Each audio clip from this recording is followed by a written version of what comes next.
Right, the question about our clip was, name that tune. And it was, of course, Do You Love Me? Well, it was obviously Do You Love Me. He said it about 15 times. And it was a clip from Swinging UK, which features music from the 60s, and it includes the Animals, Lulu and the Hollies. Wow! So that's an unmissable buy yet again. Now, I am on the bed with a woman who needs no introduction. Yay!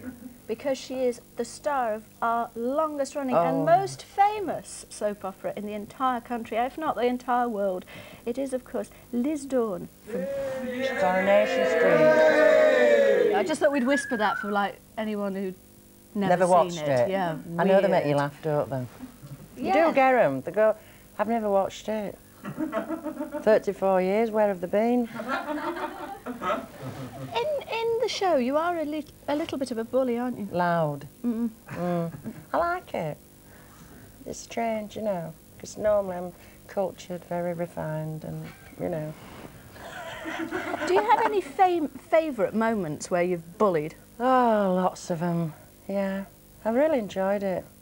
I tell you what, I'm glad to get on this bed, because Chris Evans has worked me to death. I know. Well, he does. He gets a woman in the kitchen and that's it. You never get out. From? I bet he must go to bed as soon as he leaves here and doesn't get up all next morning.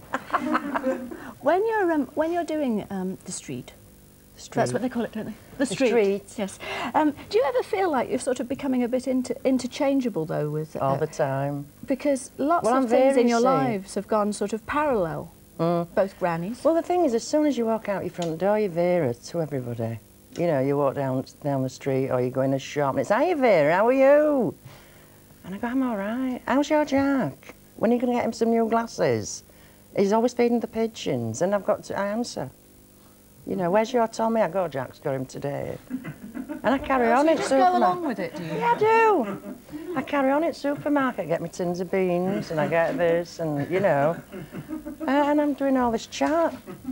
In fact, when I worked in Better Buys, they used to come up to me and ask me where the sugar was.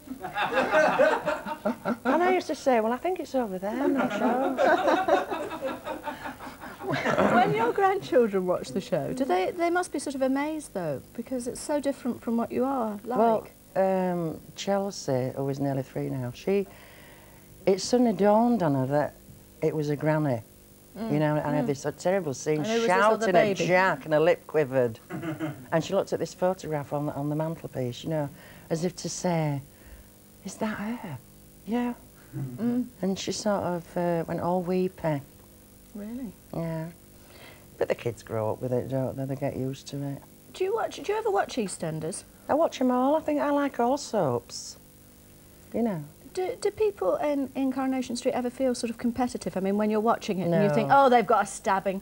No, you know, we haven't got a gosh. stabbing. Oh, you haven't got time to think about that. All I bother about is getting my lines out and remembering what I'm doing and, yeah. But how involved are you with the storylines that happen to your character? I mean, I never get involved. No, do you not? No, I just wonder what's going to happen to me next. Yeah, it's really weird. You know, like in real life, you don't know what's going to happen tomorrow. Well, it's a bit like that. Oh, that's quite fun. Yeah, it's fun, actually.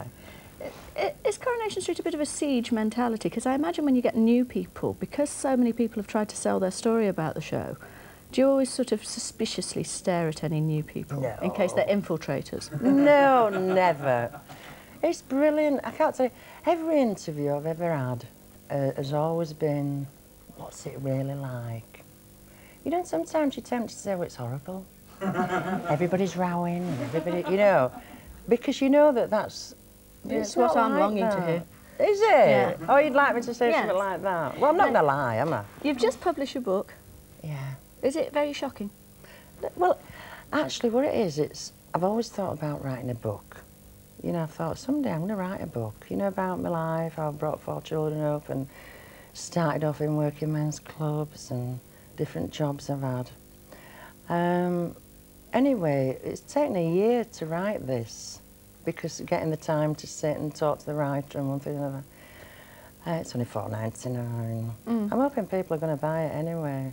In the book, does it have a lot in it about, I mean, your first marriage broke up. How much effect did that have on your life after that? Oh, terrible. I mean, I got married at 18 and I I had my son at 19, and I was separated before I was 21. And all my teeth out. And all your That's teeth an hang out? up, isn't it? I didn't intend to say that on this bed, but still it comes out, That's you see. a shock revelation. All your teeth out. And then you were doing the working men's clubs, but then going back home? No, it didn't. To looking after the baby? No, what happened, well, after I'd had my son, I was sort of taking him to the nursery and working in a tailoring factory, and then I met my second husband and another 3 children. I worked hard, you know. Mm. Oh, it sounds it. You always sound like you've got sort of a very tempestuous life at times. Do you think so? Well, occasionally, like... what? Tempestuous. All right. Because I read somewhere that you'd ripped his trouser legs off and Oh, then had a yes, huge row. of course we have. Do you have a lot of sort of operatic rows? Oh, yeah, lots. Yeah. What's that film, War of the Roses? Well, I've done everything but swing off the chandelier. In fact, I thought the writer heard about my life and wrote that film. It could be.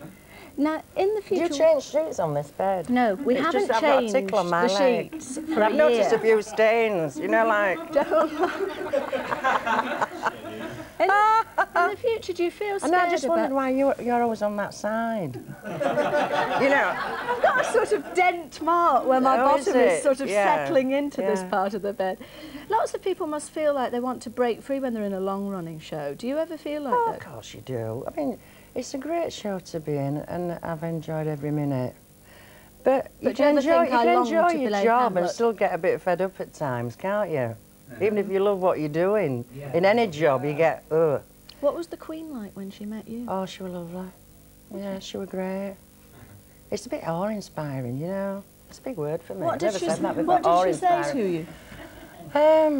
When she opened the new Coronation Street, I'll never forget,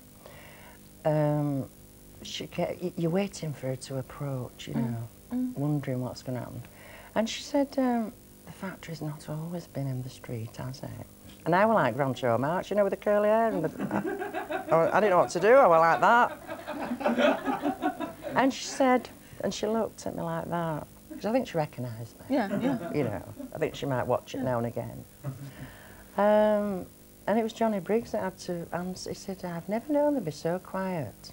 He said that about the Queen? What he knows about me. And oh, I was thinking the smooth thing. I've never known the Queen so quiet.